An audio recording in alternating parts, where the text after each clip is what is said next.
Mike Cohen, Getty Images for The New York Times. Microsoft billionaire Bill Gates said in an interview with The Times the fact that the world had seen an upswing of nationalist politics prior to the coronavirus pandemic was not helpful.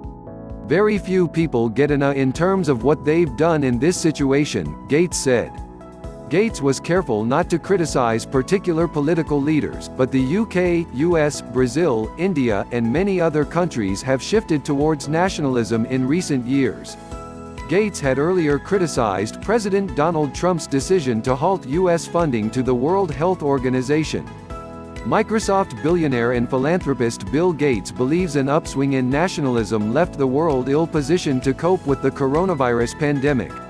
Speaking to The Times in an interview published Friday, Gates was asked whether current politicians were up to the task of responding to the crisis.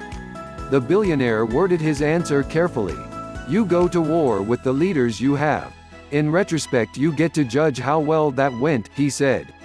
"I do think the fact that the world was moving towards nationalism and countries taking care of themselves, that framing is not helpful. We all wish we had raised the rallying cry more quickly. Very few people get enough in terms of what they've done in this situation," Gates added.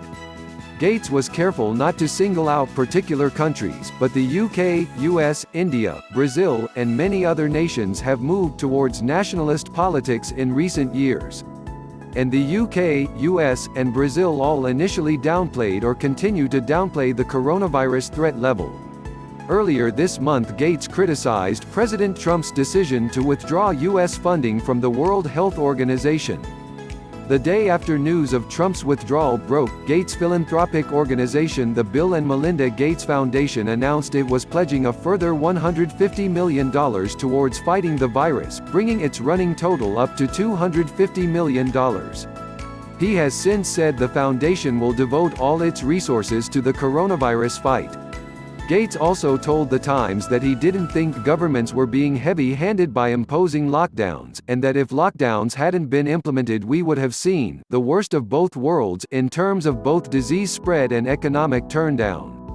If you got up to the millions of deaths then more and more people would change their behavior so you would get to an extreme situation, he said.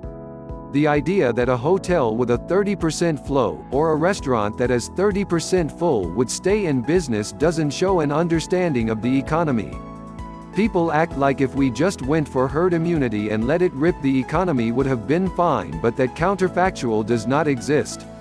The UK government initially laid out a plan to pursue herd immunity to the virus by allowing it to spread in the population but abandoned the policy after a top scientist warned the plan would lead to a death toll of 510,000.